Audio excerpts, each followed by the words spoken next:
Week 6 is here, and we're going to go over all of our picks for the upcoming games with your boy Justin Henry, Prabhat Parmar. We've been doing this on a weekly basis, and so far we have our records. I made a pretty decent comeback last week.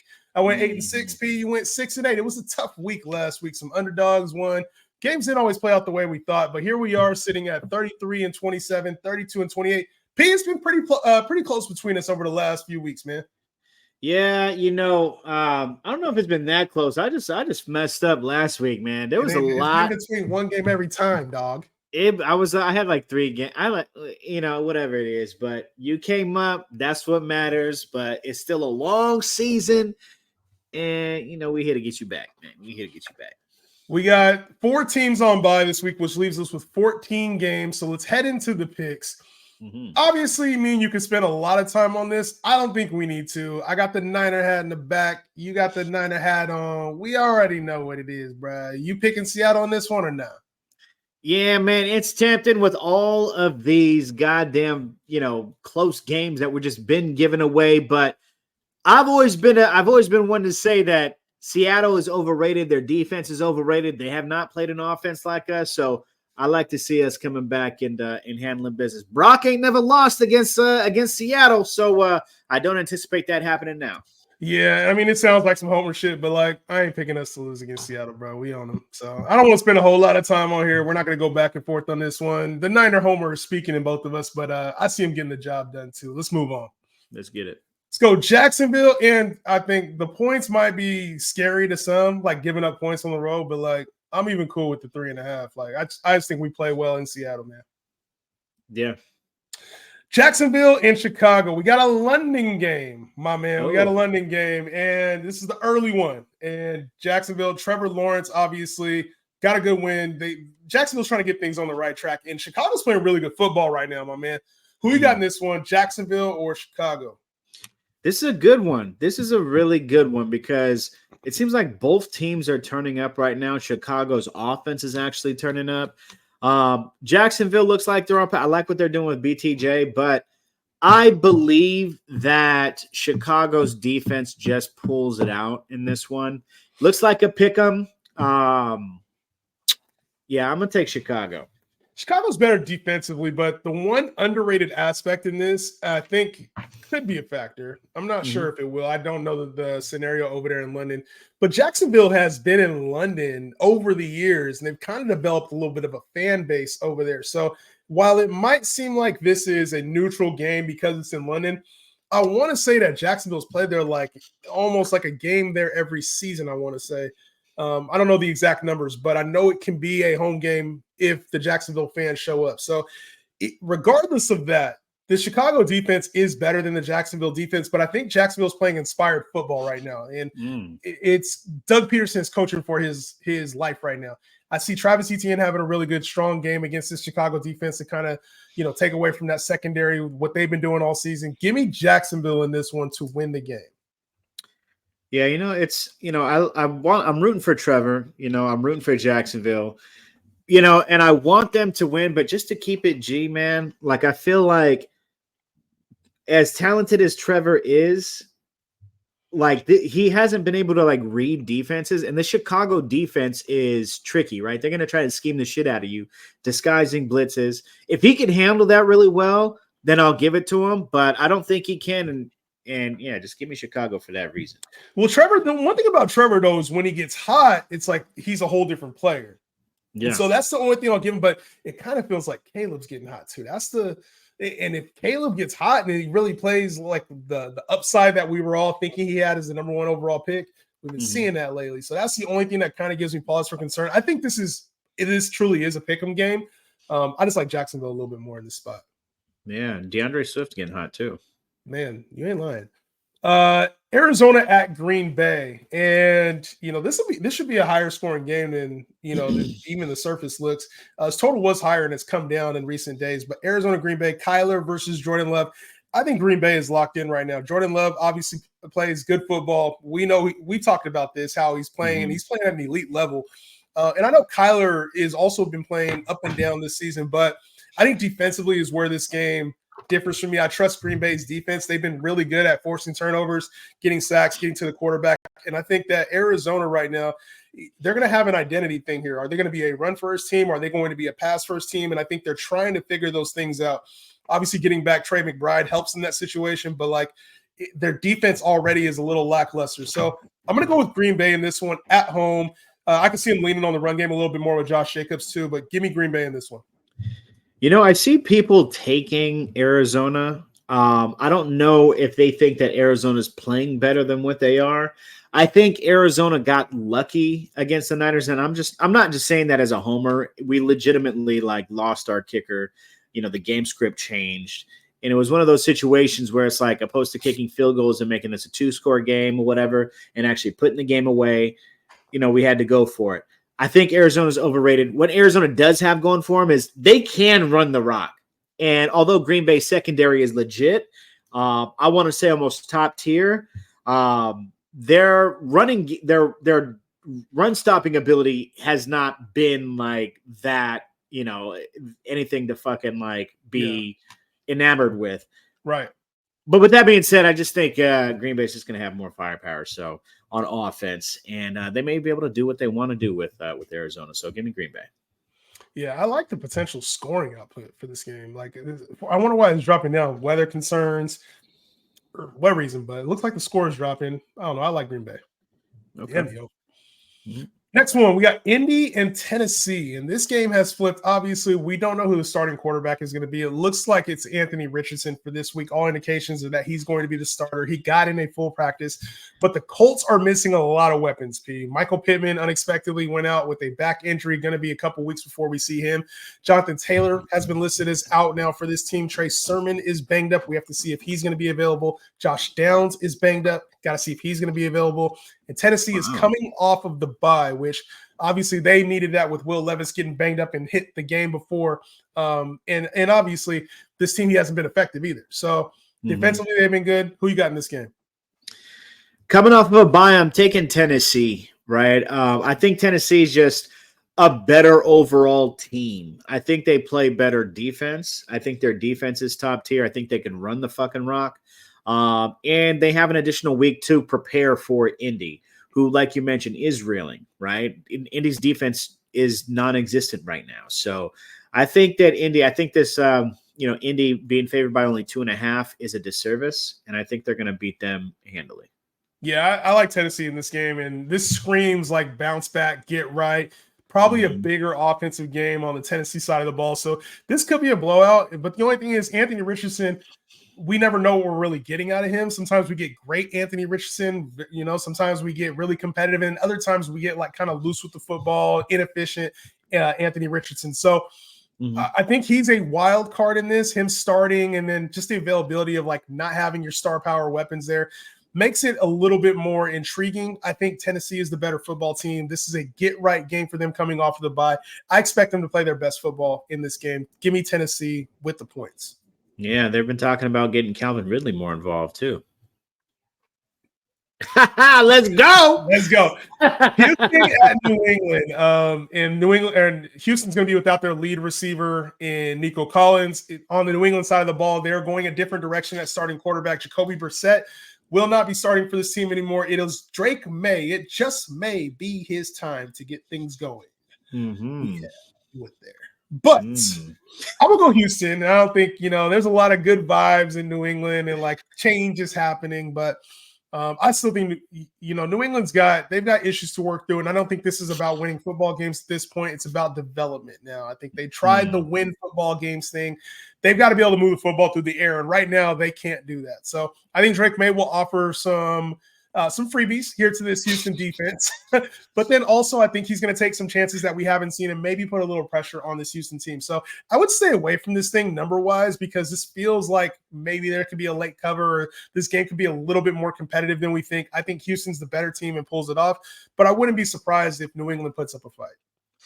Yeah, the thing is with Houston, how are they going to game plan against somebody they don't know, right? They don't know his ability. We know he has a live arm, but obviously I'm going to take Houston, right? I think they're going to apply a lot of pressure and then see how he handles it. And if he could have a chance to be another one of these rookie quarterbacks that we're talking about, but just being being logical, Houston's probably going to get a lot more turnovers. They're going to have a lot of chances with the ball, and I see them routing New England. If I had $50 to put on this game, I probably would put it on New England, though. And I think this is just kind of respecting what New England's defense has done this year. At times they've been beat, but they've been in pretty competitive games, even with Jacoby Brissett. So in Houston, as for as talented as they are, we haven't seen them blow out every team that they're supposed to blow out. And they've even taken bad losses at times. So I think if I was playing the points here, I would go New England. I think if I had to put a percentage on them winning, it would be a very low percentage, but I think I'd be very intrigued with taking the points here. Interesting. They are kind of like a wild card just with that rookie QB. Yeah. Same thing kind of applies here in New Orleans now. We have very similar type of circumstance. We have Tampa Bay, obviously Baker Mayfield. This team, we know what this Tampa Bay team is, but with New Orleans, we do get a wild card now, and Spencer Rattler starting at quarterback. Derek Carr dealing with, obviously an oblique injury here over the next couple weeks, will be out. But Spencer Rattler, who was turning heads during preseason, obviously he's had hype throughout the years. Shout out to word to the Madden, word to Spencer Rattler in Madden, because he was holding down the fort for your boy in Madden 21. So, but Spencer Rattler here going, the cast is still good. You got Chris Olave, Shaheed, Kamara. The point total indicates, and I think I have this backwards on here. I do have this backwards on the screen here. The point total indicates that it's going to be somewhat closer. But who do you think wins this game, P? New Orleans or Tampa? A few things playing in this, right? Because New Orleans and Tampa, there's definitely a rivalry, right? Lattimore, Mike Evans, they always seem to funk, and Mike Evans always seems to miss a few games after this matchup due to suspensions. But I want to say this: I think Rattler is going to end up controlling this starting quarterback position. I think he's that talented. I think he has a live arm. He looked great in the preseason, and the kid got wheels. He could run the rock. So, young high yellow, I don't know, whatever you want to call him, come up with a nickname for him now, but I'm telling you, he's going to take over this offense moving forward. So he's going to be their starting QB. Book it. With that being said, moving forward, bro, I'm telling you, book it, man. He's that type of dude. But I'm going to tell you like this. I'm going to take Tampa, even though I don't want to. I think it's going to be close. If I was taking, I'm going to take Tampa, right? And I think that Mike Evans is going to score a touchdown, score his 100th touchdown, and he's going to score his 100th touchdown on Lattimore. That's just how they're going to do it. But I'm going to take Tampa just for the, just off top. Hopefully he doesn't give away the game ball. He's been doing that recently as well, giving away these milestone footballs. But I'm going to go Tampa here, and I think New Orleans does keep it close. This isn't one of those obvious, pick Tampa and take the 3.5 points. It's Spencer Rattler. This is a rivalry for a reason. The only thing I'll say going for New Orleans side is that Tampa has been beat a lot this season in their secondary. It has not been as good as advertised. So, and they've struggled to run the rock as well. Even with Bucky Irving, Rashad White, they just haven't been getting that push. New Orleans defense has been stepping up against quarterbacks. So I think Baker could be a little bit more limited than we think. This game could be closer than we think. I'm still going Tampa here. I trust the better team, but there is a chance. I think that's why this point total is low. I would not be just blindly taking Tampa and saying, Spencer Rattler on the other side. Give me Tampa, but I expect this to be a close one. Yeah, like you mentioned earlier, if you had $50 to bet, I think if I had $50, I'd take New Orleans with the points. You know what I'm saying? Bucks? I mean, hey, don't let me show the Venmo on here, baby. I'm still spending that money. But I'm gonna tell you like this. I think this can potentially be a trap game. I'm taking Tampa, but you give me the points because not only you mentioned about their secondary, right? They can get exposed. Rashid could have a big game. Rashad White is dealing with. Do you hear what he's dealing with? I did not. He's dealing with a midfoot sprain. A mild one, but midfoot sprains and running backs, not a good look. They could range from being a few weeks to being season ending. So something you may want to keep out for. And if Bucky's out there, I would grab him now. Bucky Irving, a name that's been producing and may have additional opportunity this season. Mm-hmm. Cleveland and Philly. Mm. Cleveland dealing with some bad quarterback play over the last couple of weeks. Yeah.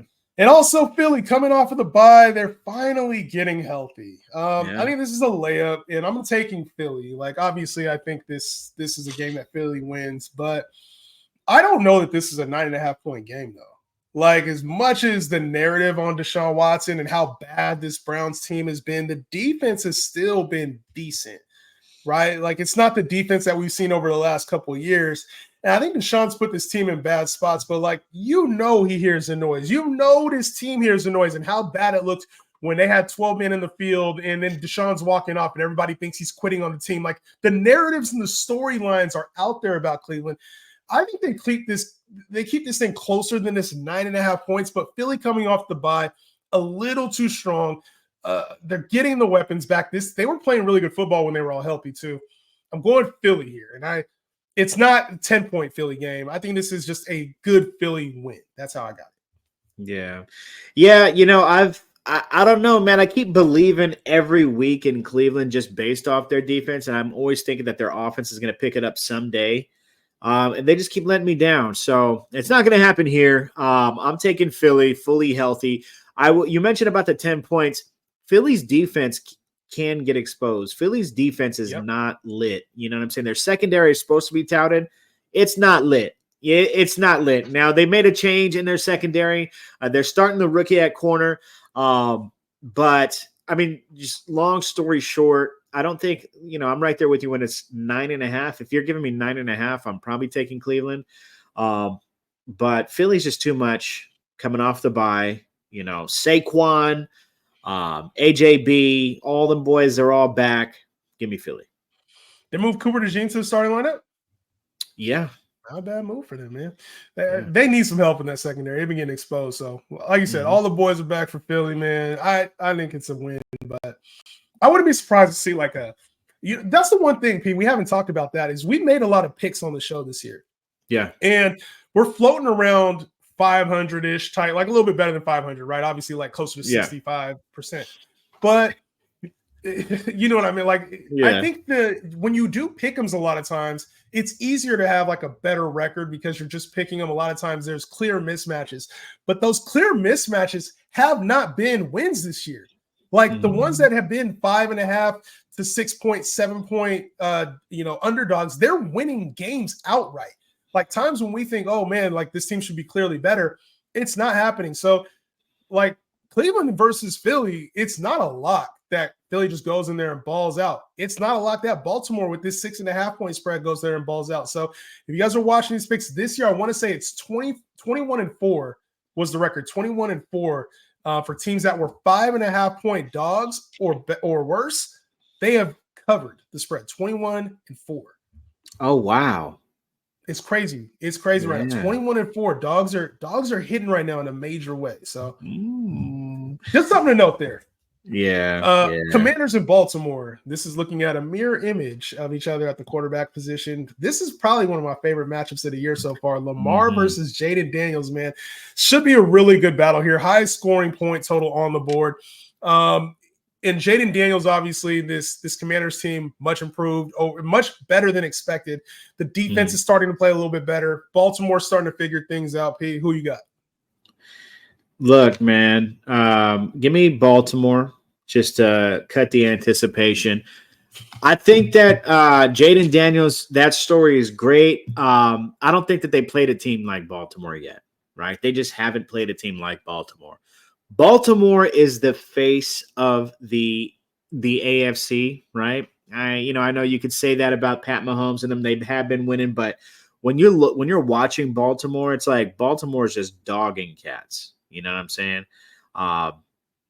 And when you're talking about a rookie, and you're talking about Lamar playing the NFC, that boy don't lose. He don't lose against the NFC. But yeah, give me Baltimore. I'm curious to see, and I would love to see, because this is actually a test of how good Washington actually is. I thought they were going to be tested last week against that Cleveland defense. That Cleveland offense never showed up. They're a tricky team to game plan against, But I just think Baltimore is just going to come with that energy and really show Washington who's the real running back. It's weird because like we're so used to Baltimore having this like elite defense, and it hasn't been that this year. Like we haven't seen the elite defense out of them. But offensively, they're figuring things out like on the ground. It's like, bro, like let's get this thing going on the ground. They finally got Mark Andrews and Isaiah Likely back involved last week. So it's like they're figuring out like, okay, we can win on the ground, we can win in the air. But one of the things about Baltimore is that they're very inconsistent. That's the one thing I'll say. I'm gonna pick Baltimore, like you said, spare the anticipation. I'm gonna pick Baltimore, but like I think Washington, what they provide, like confidence wise, and like this isn't as safe a pick as the 6.5 looks at all. Like I'm picking Baltimore straight up. Like there's no other way I would put this, but they're a very inconsistent team, and a lot of times they play to the level of their competition. Unfortunately, so hopefully they go out and I like Baltimore. I think that they're the better team, but Washington, no joke, bro. You taking Washington with the points? This is stay away. Stay away. Give me the over. Man, you staying away easy. The over. Give me the over. Yeah, give me the over. 51.5. Give me the over. Yeah, I like the fact that Washington has an actual identity on offense. Like they, like whereas Baltimore is like, we're gonna try to throw it on you and just be unsuccessful. They're gonna run the rock, but you know what I'm saying? But I don't know, man. I would do this instead of taking like the points. I would just go money line. If I was going to play this and I was like, oh, when I take Washington with the points, I would just play money line. Because I think if Washington does have Baltimore's number, they'll find a way to win the game. If they keep this as close as we think, they're probably going to fucking win in the game. Like Jaden Daniels has the it factor. So that's how I play this. I would go Washington. If I felt like I want to take Washington, I would just play the money line. Money line and over. Pair them together. Yeah. In a game that doesn't project to have as many points. The Los Angeles Chargers coming off the bye and the Denver Broncos, who've been surprisingly good this year. Really good, yeah. Surprisingly. Obviously, both of these teams are not anticipating putting up a whole lot of points. Justin Herbert still could be dealing with a little bit of that injury that he's had over the first couple weeks of the year. Obviously, good for them to get off the bye and get fully healthy. Who you got in this one? I was having a good conversation with some Charger friends of mine, and I was tempted to throw some money up on Denver. And, the deciding factor was the fact that the Chargers are coming off of a bye. I like how Harbaugh has these boys playing. I think it's going to be close. I don't think it's going to be by 3 points. I think to me, it's really a pick 'em game. And I'm going to go with the Chargers. I will say I love Denver's defense. I love Denver's secondary. I love how Denver has this young quarterback playing like real football wise, not fantasy. I just don't know if Denver can consistently stop the run, which is where the Chargers excel. And it's for that reason I'm taking the Chargers, bro. Yeah. Denver's been actually really good against running backs this year. I got the Chargers in this one. And it's Harbaugh. It's Harbaugh versus Peyton, man. This is a good matchup. But I got Harbaugh coming off the bye. Even when he was back with the 49ers, we rarely lost coming off of a bye. Jim Harbaugh and his record coming off a bye was like, I want to say it was kind of like Andy Reid coming off of the bye. It was very similar at the time. So I know with that rest, like Justin Herbert getting healthy, they're going to come out with a couple new tricks. But this Denver defense is like been way more elite than I thought they were. Like way more elite. So obviously a defensive matchup could go either way. I'm going with the Chargers. I don't love it, but going with the Chargers. Okay. Less about defense, more about just two football teams that aren't as talented offensively. Pittsburgh and Raiders. A lot of injuries here, change of the quarterback for the Raiders. We are getting Justin Fields as the quarterback. Russell Wilson has been preparing with the second team, and it was announced that he is going to be presumably the backup. We got to see how that plays out this week. But Justin Fields going in. George Pickens last week, we had obviously some drama there when it came to his snap count. The Pittsburgh and Raiders, whenever they play, it always feels like some like close game that ends up for whatever reason because of this like rivalry that they had in the past back in like the 70s and 80s. And it feels like this might be Antonio Pierce's last hurrah. Honestly, like going to Aiden O'Connell, you got Max Crosby talking about, he wants to be. I've seen the rumor that he wants to go if Devontae goes. Devontae is still floating around. You're dealing with the Jacoby Myers injury. Your starting running back, Zamir White, got out, and your backup is not playing well. And Alexander Madison, there's just like no optimism for this Raider team. And if the Steelers go in there and handle business, which I assume they will, I think we'll see a lot of Najee Harris. We'll probably see a good George Pickens type game. I think this might be, the final hurrah for Antonio Pierce when we saw another coach get canned last week. Give me the Pittsburgh Steelers in this one. I don't think it's close. I would take with the points. Yeah. Yeah, I don't like what's happening with Pickens. I don't like their offense in general. I like the Raiders' defensive line, but that's about all I like about the Raiders. Give me Pittsburgh as well. Give me Pittsburgh, bro. Just give me Pittsburgh because there's not much to talk about. You covered a lot. I think that we can see Russell Wilson actually come back next week if Justin Fields, has another they lose, if he's mediocre this game, he's playing next week. So there could be a lot of changes, not just with LV's coach, but the quarterback situation. So give me Pittsburgh, But it does feel like, they go way back in history, those Raiders, Steelers, you know what I mean? Like back in the day. So this is probably going to be another one of those, like, I don't know, 20. A lot of the old heads going to be at the games. I hate the Steelers. Yeah. Old Raider fans, old Steelers. I hate the Raiders. So. Yeah, oh, man. Detroit and Dallas. We see the two Thanksgiving teams, man. This always is an entertaining game. It feels like they've been playing each other more recently. But Detroit and Dallas, man. Detroit coming off the bye. Dallas coming off of a win. This is a higher scoring matchup. I think. Did I go first last time, Peter? Did you? No, you went first. All right, so I'll hand this one off to you, man. This is a entertaining matchup, to say the least. Who you got in this one, Detroit or Dallas at home?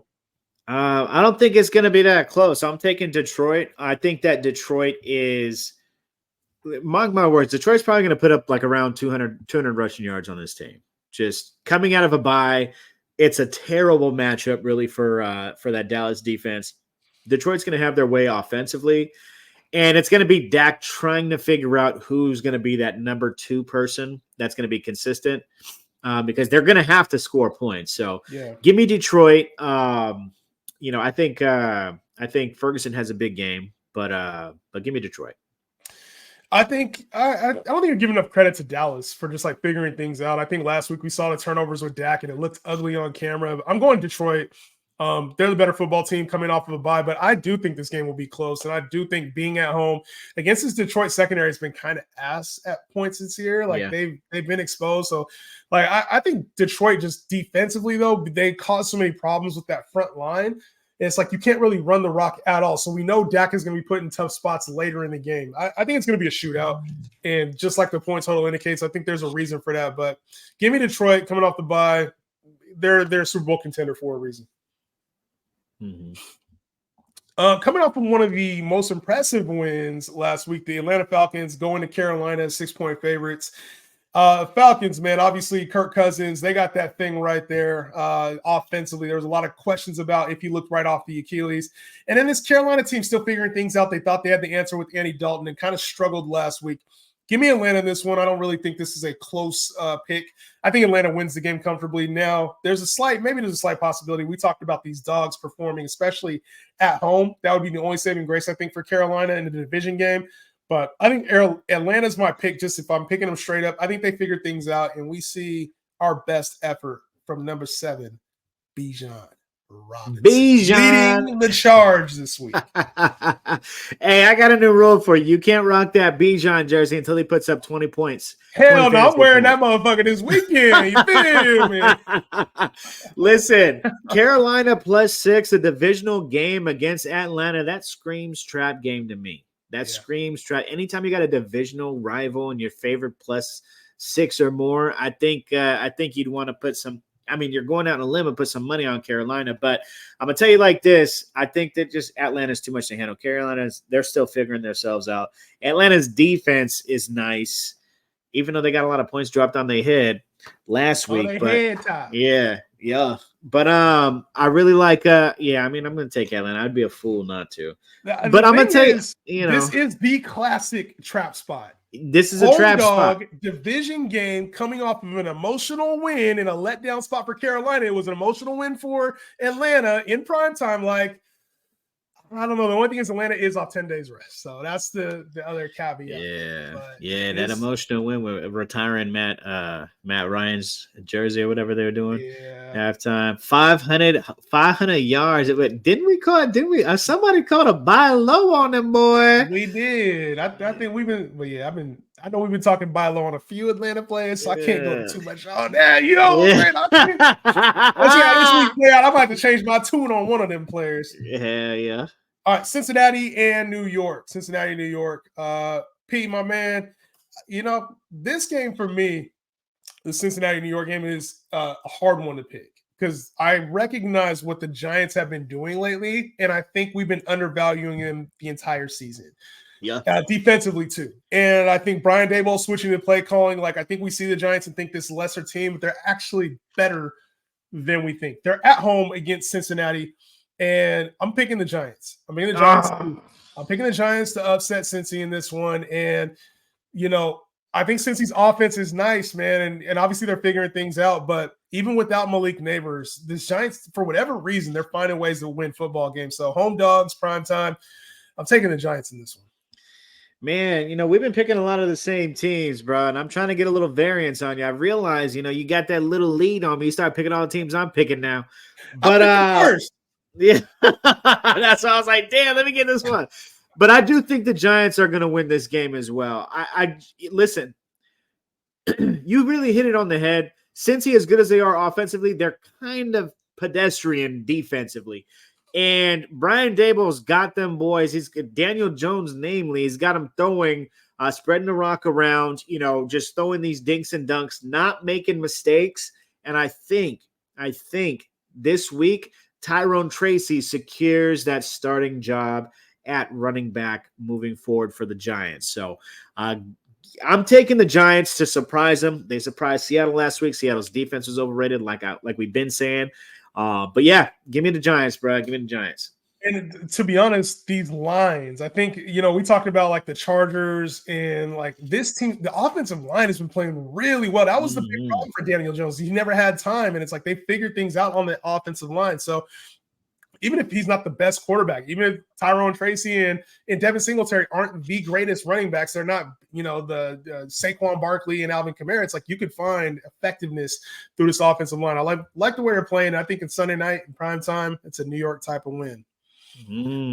Buffalo, two other New York teams, the Bills and the Jets, going at each other on Monday night. And you know, I'll let you get to this one first, Pete. But a lot of changes here. Obviously, injuries on the Buffalo side are leading this thing. James Cook dealing with a turf toe potentially. Yeah. So those players also missing time. And then for the Jets, we have a coaching change. Robert Saleh is out of there.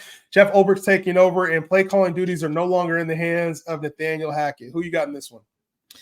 Listen, emotional victory coming from the Jets this week. I think their defense is going to be too much for Josh Allen and his pass catchers, his running back, his skill position players who are just not there. You know, I think that they find a way. I think this is a huge Brees game. And so give me an emotional victory coming from New York. They're making a statement and saying, hey, don't write us off yet. Aaron Old-ass Rodgers saying, hey, don't write me off yet. You know what I'm saying? I'm here to win. I'm here to throw. He hasn't thrown a 300-yard game since like 2021. I've been saying this. A lot of people were talking about Garrett Wilson's yardage. So I'm like, Aaron Rodgers ain't the same quarterback as like everybody thinks he is. This huge yardage guy. Yeah, I don't know, man. But nevertheless, I'm taking the Jets. And yeah, what you got for me, Jay? I think both of these teams defensively they give teams problems, right? And I think the one area that Buffalo is susceptible is obviously to the run game. So we'll see a lot of Brees Hall, a lot of Braylon Allen in this game. And I think we see the Jets just kind of play smash mouth football, like you mentioned, emotional, right? There's probably a lot of players who are happy that Robert Saleh is gone. There's probably a lot of players playing for him right now because they feel like he was unjustly done wrong. So I got the Jets in this one, even though they're dogs. And, you know, for everything that Buffalo needs, they kind of need like an alpha receiver, maybe somebody that can get open at will and probably, they could utilize a player like that. I wonder if they've ever had that and had success with that kind of player in the past. But feels like they're missing something this year over the last few games. I ain't gonna hold you, man. Hey, well, I'll tell you like this, man. They are a dark horse to get another one of those guys. So it ain't happening before Monday, so they losing this month. And the head coach, man, Jeff Ulbrich. Shout out Jeff Ulbrich, man. That Niner gang. Yeah. Building. Jeff Ulbrich, he was the dude. I was like, this guy's not a bad middle linebacker. And then we drafted Patrick Wilson. I was like, oh, Jeff Ulbrich, who? Yeah, this one linebacker is supposed to look like. Yeah. Obviously, man, shout out to him. Hopefully gets his first win for both of our sakes as we picked him. But that's our pick 'em for the week, man. Make sure y'all follow, tap in, and we will see y'all next time. Peace out.